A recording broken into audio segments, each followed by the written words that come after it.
डीआरएसचे नेते भगीरथ भालकेंनी घेतली शरद पवारांची भेट। भगीरथ भालके राष्ट्रवादी एसपी मध्ये प्रवेश करण्याची शक्यता। भालके पंढरपुरातून विधानसभा लढण्यासाठी इच्छुक। अजित पवारांची अडचण वाढण्याची शक्यता। शिखर बँक घोटाळा प्रकरणाची एसआयटी कडून चौकशी करण्याची मूळ तक्रारदारांची मागणी। येवल्याच्या मुकादमानं मराठा ओबीसींमध्ये भांडण लावण्याचं काम केलं। मनोज रांगेंचा नाव न घेता छगन भुजबळांवर जोरदार हल्लाबोल। दीक्षाभूमीतील भूमिगत पार्किंग बुजवण्याचा मोठा निर्णय। दीक्षाभूमी स्मारक समितीच्या बैठकीत निर्णय। पार्किंग जागेबाबत पुनर्विकास प्रस्ताव सरकारकडे सादर करणार।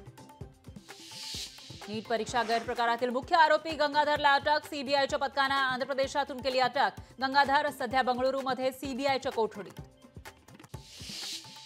पंढरपुरात आषाढीसाठी आजपासून विठ्ठलाचं 24 तास दर्शन सुरू, तर 25 जुलैपर्यंत विठुरायाचं 24 तास दर्शन घेता येणार। साताऱ्याचा कास तलाव ओव्हरफ्लो। वसराई धबधब्यानं धारण केलं रौद्र रूप, तर सातारा शहरवासियांची पाण्याची चिंता मिटली।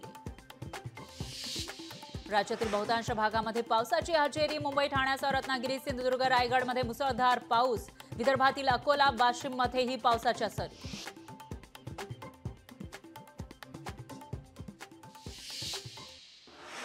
राज ठाकरेंना इस्लामपूर न्यायालयाचा मोठा दिलासा। राज ठाकरेंची शिराळा आंदोलनाच्या खटल्यातून मुक्तता।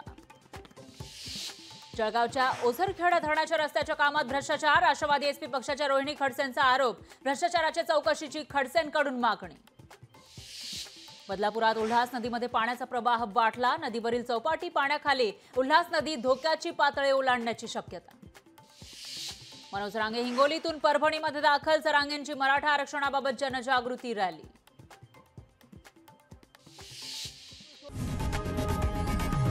लोकशाही मराठी ऐका, पहा, जागरूक रहा।